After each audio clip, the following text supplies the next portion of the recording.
everyone, and welcome to Developer Days 2024. This is our second annual conference focused on the hands-on keyboard problem solvers and identity. And I'm incredibly excited to be back with you again this year talking about two things that I have a genuine love for: people and code. And this week, we get to do that through the lens of identity. My name is Jordan Violet, Head of Developer Relations here at SailPoint. And we're really thankful that you've taken time out of your week to spend it with us right here in the SailPoint developer community. Now, we're going to have Grady Summers come out in about 15 minutes to talk to us about really what does it mean to build without limits. But before he does, I just have some sentiments that I'd really like to share. I really want to share this quote with you by someone that I really enjoy, Kathy Sierra. She's an incredible author, programmer, and educator. And here Kathy says, the secret to building great products, it's not about creating awesome features. It's about making your users awesome. And that's what Developer Days and the SailPoint developer community is really all about. Our responsibility in building this community for you is to serve and support you on your journey in identity, to build experiences that you enjoy and that you want to be a part of, and just to provide resources you need on that journey. You're going to see some sessions on the agenda this week prefixed with Beyond the Product, and I just highly encourage you to attend these. The Identity Security Cloud, those are the tools that we give you to accomplish the work that needs to be done to secure the identities in your enterprise. But our Beyond the Product series, these highlight many of the community experiences that we provide to make you and your experience using our product so great. Now, look, in business, we all seem to love a good analogy. I recently had a new team member join, my good friend Derek, to help me build this very community and experiences like Developer Days. And as I'm beginning to know Derek better, I started learning about his passion for Formula One racing. I was starting to learn about this really high-octane world of F1, and I just had to say, it had me thinking about the parallels between specifically SailPoint, Identity Security Cloud, developers, and just F1 racing. And the first thing that I learned about was the engineering efforts, both time and money, that go into an F1 car. They are precision engineered for performance, speed, endurance, and reliability. They have experts. That are focused on just the gearbox ratio. They have experts that are designed, experts that are on suspension, even experts that are designing the optimal fuel to air mixture ratio. They have experts on every single component of that car. Teams like Ferrari and Mercedes, they customize their cars meticulously for every single race. They consider the layout of the track, they consider the weather conditions that day or even the day or week prior, and they're never too focused on the competition. They are laser focused on being the best in their class. And similarly, the Identity Security Cloud is the result of that same precision engineering. Built on the foundation of decades of expertise, it's been designed to ensure maximum security and performance, and we have experts in every area of identity that are pouring their expertise into what you really now know as the Identity Security Cloud. And in kind for our technical users, each of your landscapes are unique, right? You're unique in the applications that you have in your environment. You're unique in the industries that you're in. You're even unique in the political landscape that your business likely resides in. The customization options and community that we provide on and around the Identity Security Cloud, that's what allows you to create a solution that solves your unique needs. Another thing is that in Formula One, strategy is paramount. Decisions about the choice of tires that you're going to make, when you're going to pit stop, and even the fuel consumption that you have, not to mention that you have to adapt to the change in conditions on the track in real time. Again, manufacturers like Ferrari and Mercedes invest heavily in research and development to ensure that their car can adapt to those changes in the environment without sacrificing anywhere else. And in your world, you have to be strategic and adaptable too, right? Initiating certification campaigns at the right time, knowing when to automate and when you should be hands-on, and so much more in response to the emerging threats and the changing needs of your organization, especially now in this world that's so accelerated by AI, which, by the way, if you're familiar with ChatGPT, we have some seriously cool features to share with you about our developer community tomorrow. So you're not going to want to miss our AI session. I just couldn't help but see how analogous this felt to the identity security cloud. Just as these manufacturers engineered their cars to adapt to these racing conditions while also investing in research for future performance, we do the same. The identity security cloud is incredibly adaptable to your environment because of the extensibility resources that we provide. No matter what conditions you're faced with, you're going to have tools like our SDKs, our CLI. You even have features of the product themselves, right? Like SaaS connectivity and workflows, and even our developer community itself and the resources that they produce to enable you to make the right decisions and know that you can adapt where you need to. And by the way, don't forget, F1, like everything else, is a team support. So is security. You're going to hear so much about the developer community this week, the incredible community members we have, and what they are doing to help you succeed. Scale can always feel so difficult to achieve, but that's where those of us who write code, those of us who interact with APIs, or those of us who build CI/CD pipelines, like you're actually going to hear from one of our developer community members, Zach Adams, this morning, that's where we come in. You're adaptable and capable of building solutions at scale, and we give you the tools and the resources to bring you closer to other experts like yourself in order to do it. The last thing that I noticed was just how critical data analysis is for both manufacturers and the drivers of these F1 cars. These cars have over 300 sensors, and they produce an average of 1.5 terabytes of data per car every single race. And all of this data is used to optimize their performance, their strategy, and their safety. These F1 teams, they rely heavily on this telemetry and sensor data to tweak their car's performance and design for optimum speed and efficiency. This constant data analysis drives improvements and adaptations to ensure the car is most useful and valuable to the drivers. By the way, this data analysis and this improvement, it doesn't just happen after every race. This happens after every lap. This happens after every turn they make on the track. Everything they do is to make the driver great. And similarly, the development of ISC hinges on analyzing usage and identity data so that you can make the best decision about securing identities in your environments.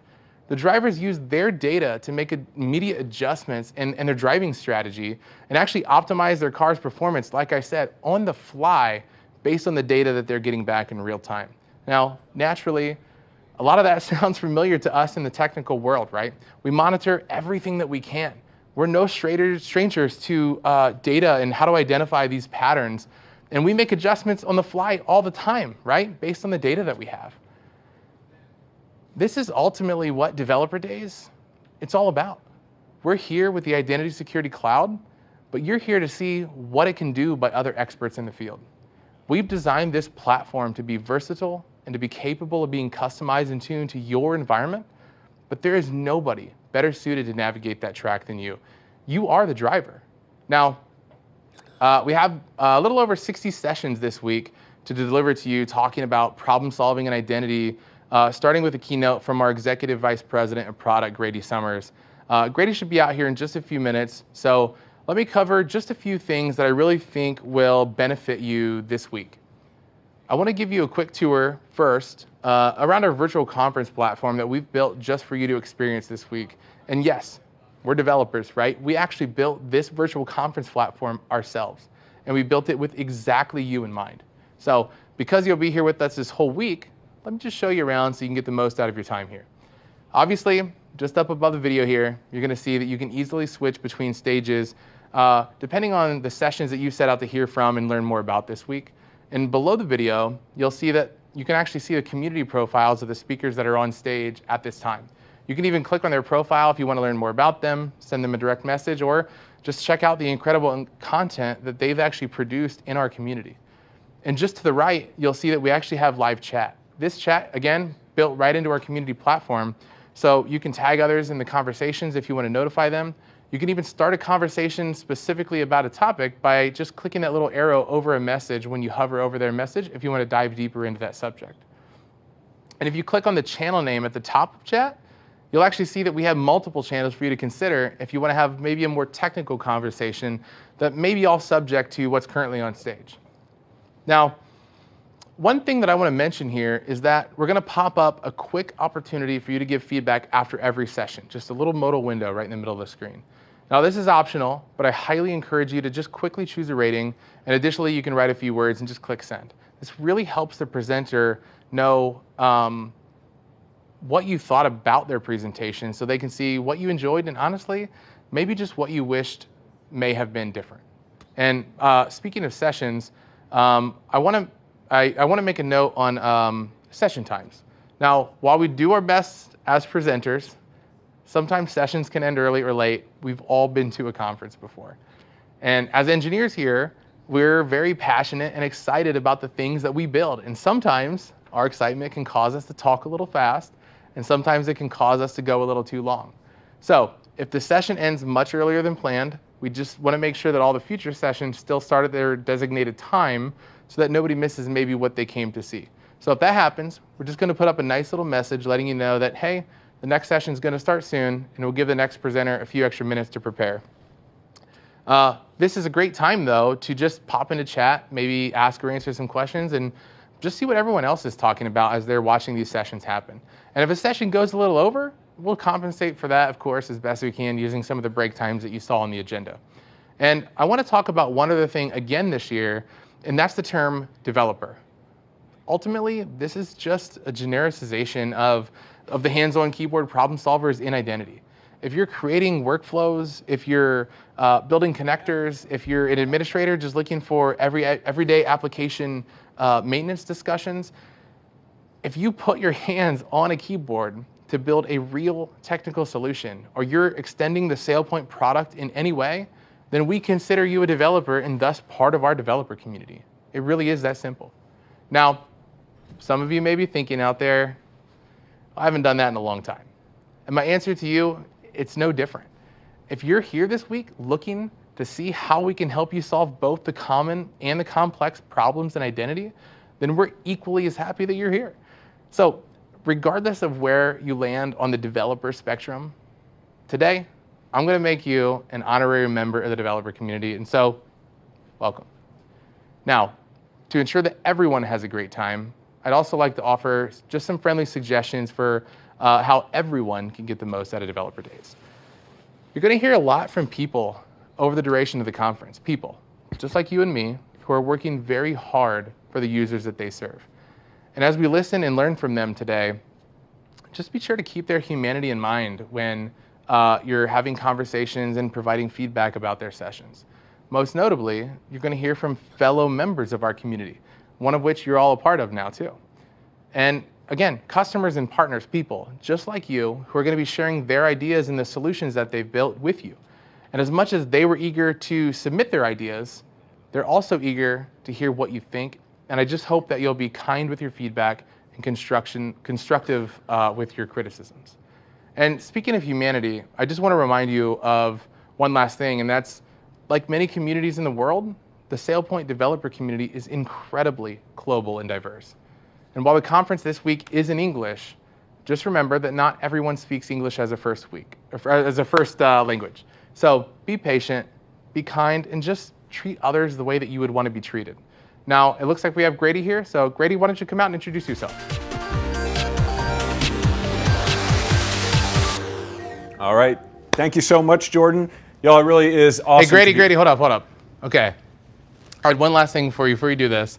You see a lot of us are representing technology that we enjoy as developers. Yep. And I really wanted you to have something to kind of participate with us and some technology that you might be familiar with. Yeah, so that I'm familiar. Yeah, I got you a logo that you might be a little more familiar with. Thanks. Probably been a while since you've used some technology, so if you want to change it. So is this implying that I'm an old guy or something because I get the Netscape? I'm just saying it's probably been a while since you've been doing some of the stuff that we're doing. Jordan, I have to admit, you can't get away with this. I heard you might be planning a t-shirt related trick. I wondered if somebody told you. So I brought a t-shirt of my own. Sorry, man, not you. This is... Anyway. Good try. You almost got away with it. Thank you for the shirt. I'm going to keep it more covert next time. I'll wear it later. Okay. Let me find my dot. As I was saying, it's really an honor to be here helping to kick off Developer Days 2024. I'm excited for this week. I know it's sometimes a cliche to say, hey, I'm really excited for this event. I'm excited to launch this new product. I can tell you, I really am here. There's so much good content coming over the next several days. I've got a ton of it bookmarked that I can't wait to see. I'm going to get a chance to watch some of it live.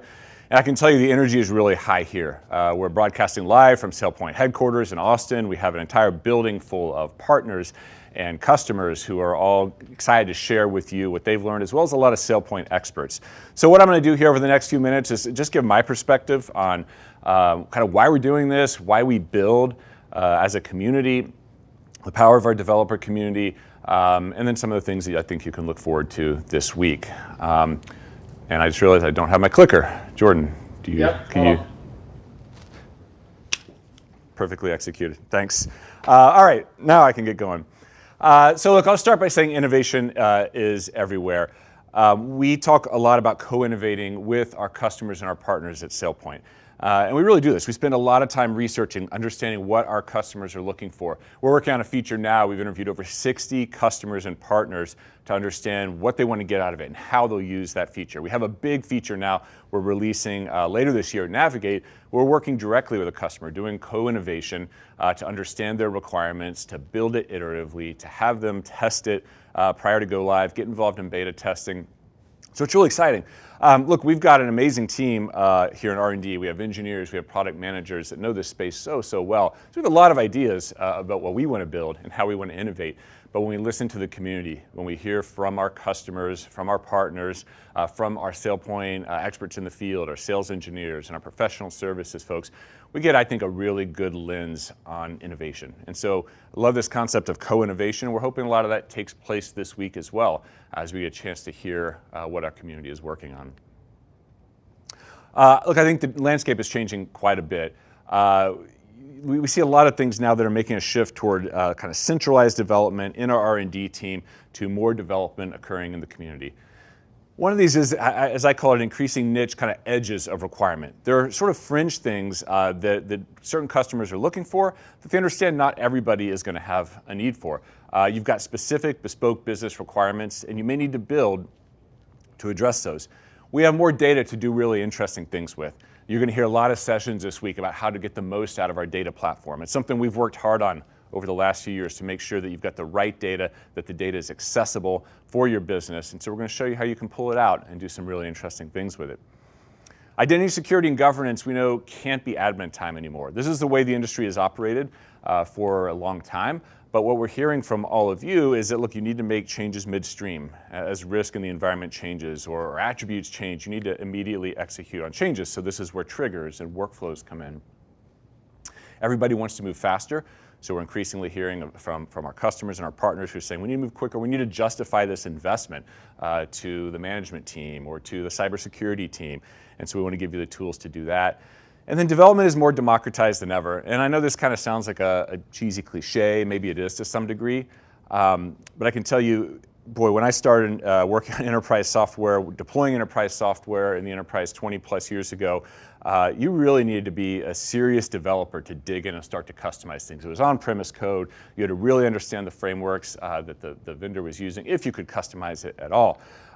Boy, fast forward in how things have changed. Even in the last few years at SailPoint, we went from needing to be, I'd say, a pretty good developer to use APIs to making SDKs available so that it was easier and safer to use those APIs.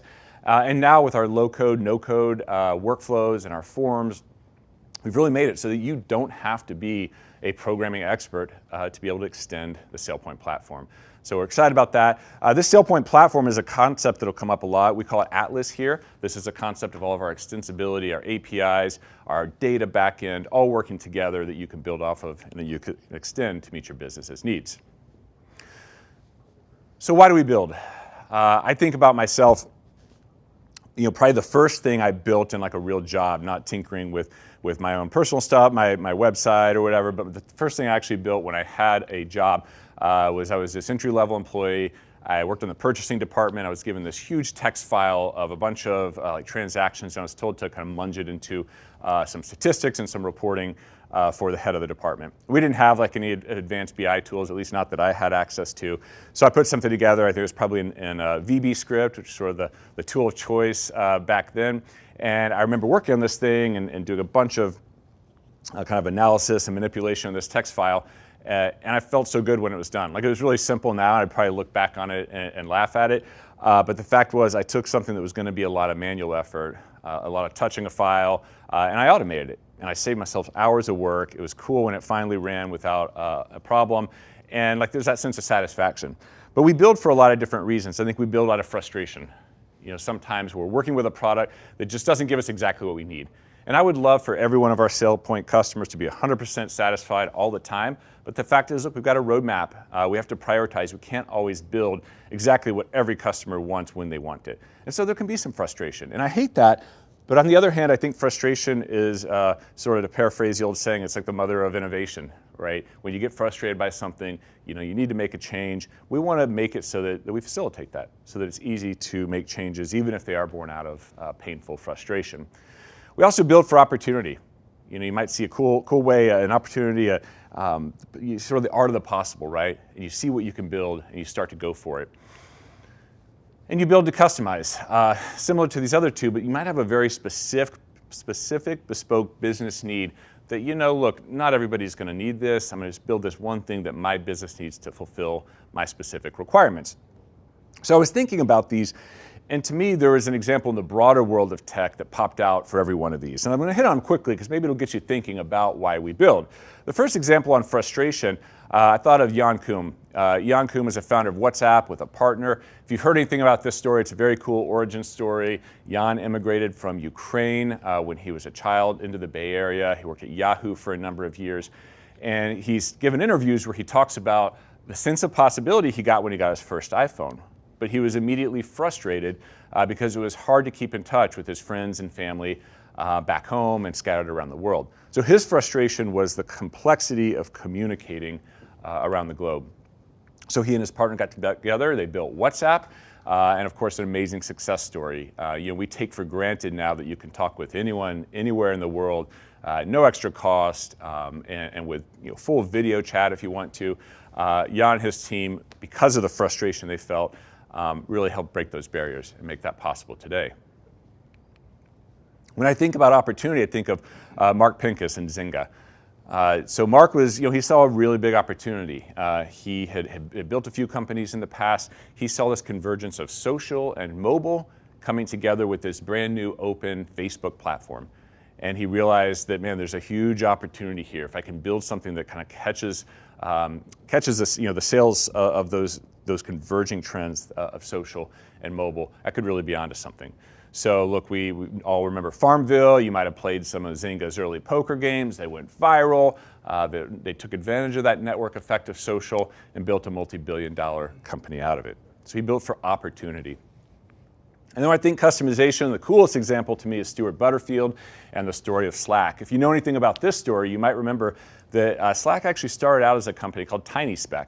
And they did not set out at all to build enterprise communication tool for businesses. They set out to build this very immersive, graphical online video game.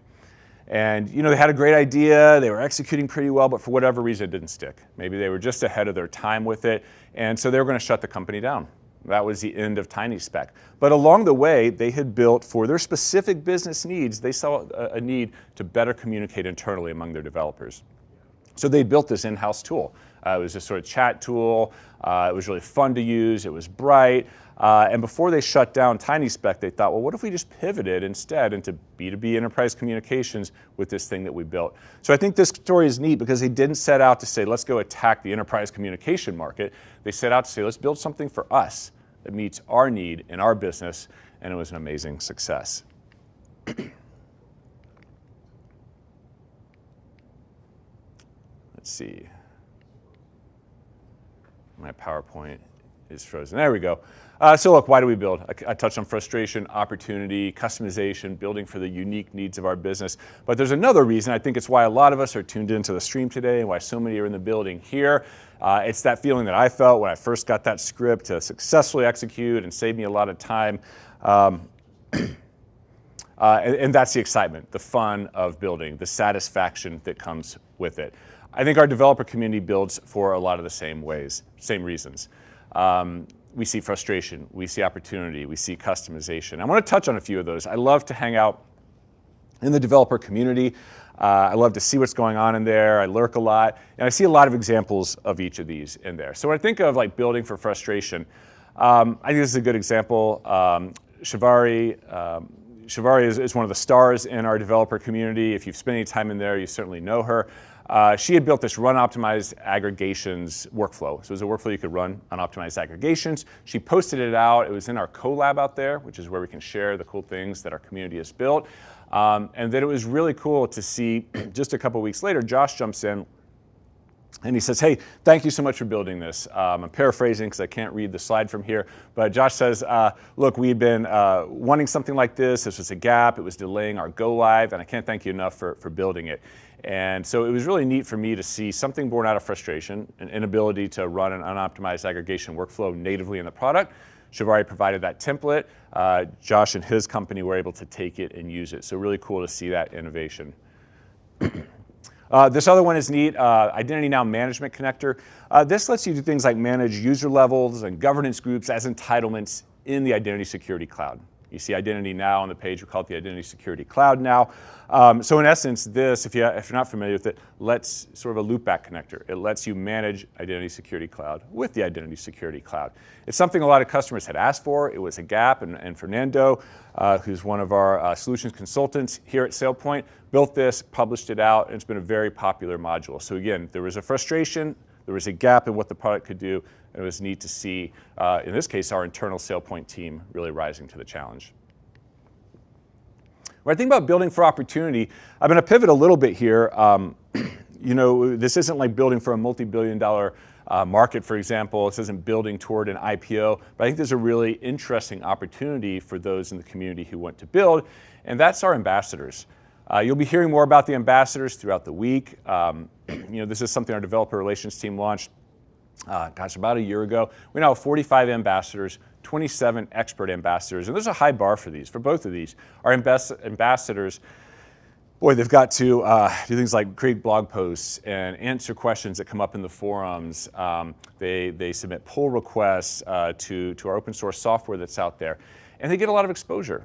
And when I say opportunity, anyone who wants to build their brand or really become known as a SailPoint expert, I think there's a good opportunity here. Our top ambassador blogs get thousands of views, so it's a really good platform to get your thoughts out there and your name out there.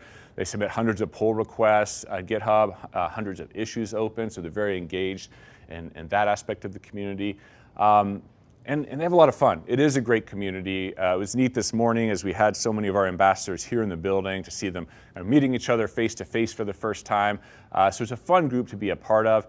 And rumor has it, as an ambassador, you get some amazing swag. I got a preview of some of the swag, and I can tell you it's some really fun stuff. So you don't do this just for the swag, but I think it's a nice side benefit. So building for the opportunity of kind of building your own brand, getting your name out there, and showing off your SailPoint expertise is a pretty cool reason to build. Excuse me. Boy, speaking of the community, I love this quote from Dakari. He's one of our expert ambassadors. He says, I think if you stick around this community, the experience you get will launch you farther than trying to theorize or just study. Chase your curiosity and you'll go far. And he had posted this in response to somebody who just joined the community asking, hey, how do I get sharp? How do I become more of a SailPoint expert? And I think he's spot on. Chase your curiosity, get involved in the community, and you're going to find a ton of opportunity there. And then finally, look, so many of you build to customize SailPoint for your business. This is probably the obvious one. And as I looked through the forums, I just found dozens of examples. I grabbed a couple of good ones here in the interest of time. And boy, speaking of ambassadors, featuring another one of our awesome expert ambassadors, Mark Cheek. What Mark did here is, this was a connector, right? He had a specific connector for his business. This is Peloton LandView. When I first saw this posted, I thought Mark had a new way to provision to exercise bikes. I like the Peloton myself. Peloton LandView is something completely different, but that goes to show it's pretty niche, right? Not a lot of people are familiar with this, but Mark needed it for his business. And look, so many of you, we've all written connectors before if you've deployed SailPoint. What I like to see contributed it back to the community though, so that others who had this need could also benefit from it. So specific need for his business. This is another one, and here Shivari makes another appearance. I'm telling you, she's contributed so much good stuff to the community.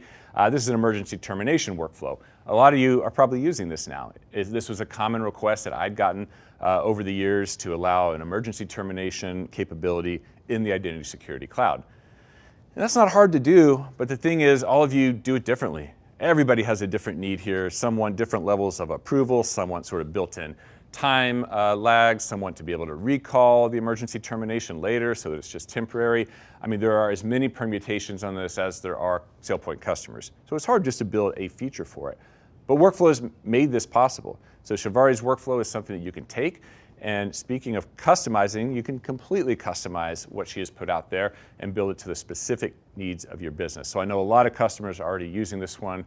Great job, Shivari, and we appreciate all the contributions here that you've been making. So this is why we build. And I mentioned earlier, there's also a really big element of enjoyment. It's fun to do this stuff. I mean, look, I'm not saying you wake up in the morning thinking like, how can I more efficiently provision to SAP today? That's kind of what we get paid for.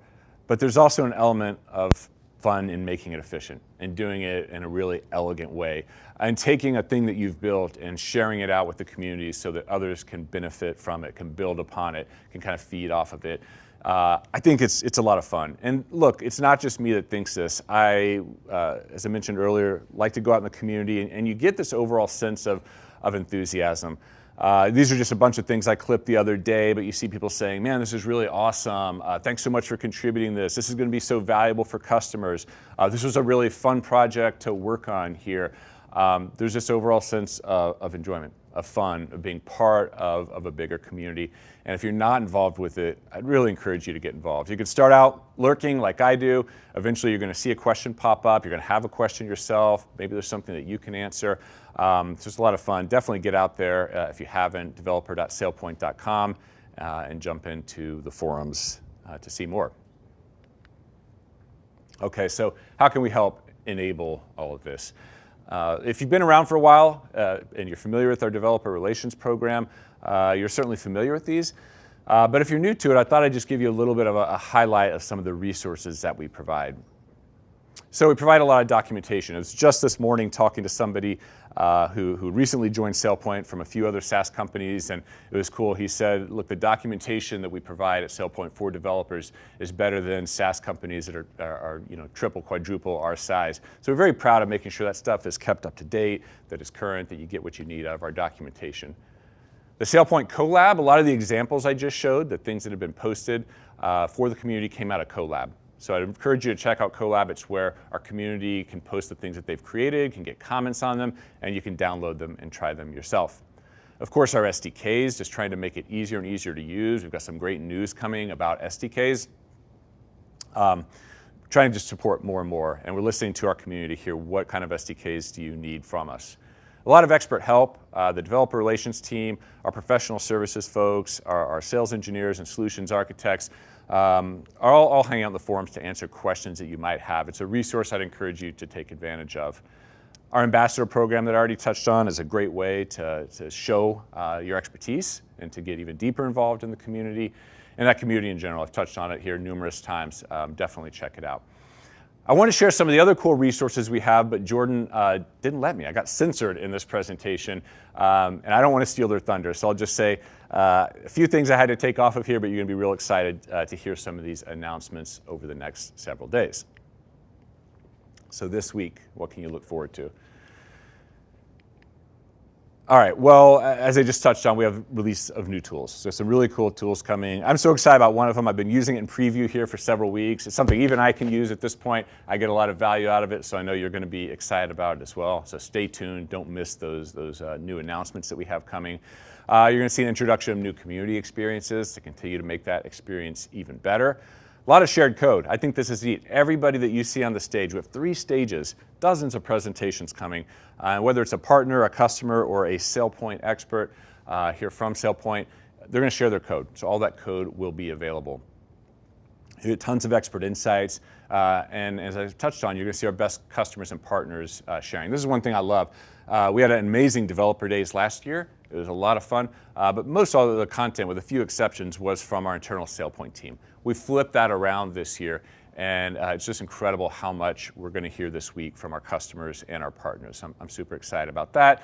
And then just dialogue and virtual networking in the forums. You're going to have a chance to be posting questions, commenting, adding any color you have as every presenter goes here on our 3 stages. So I'd encourage you to get involved. Don't just be a passive listener, jump in. And Jordan just covered that in his introduction, how you can be involved in sort of the specific mechanics of that. So it's going to be really fun. So Build Without Limits. Look, I hope you enjoy this week. This is our way of both giving back to the community, to hear from the community, and also just to say thank you for all of you who have been so involved in building this to what it is today. Look, we see at every level of SailPoint, you're going to hear from Mark McLean later today, our CEO, and you're going to hear from folks who have hands on keyboard. We appreciate what all of you are doing, and we just want to say thank you for that. I want to say thank you too to our team that's going to be putting it on this week, from our production crew and our facilities crew and our IT team, to all of those customers and partners. Our developer relations team, you're going to get to know them all really well, but Phil, Colin, Tyler, Daryl, Derek, and James did an amazing job putting this together. And of course, Jordan Violet, who you've already heard from, who leads all this stuff up. It's going to be a really fun week. I encourage you to take advantage of as much of it as you possibly can. Thanks so much for being here.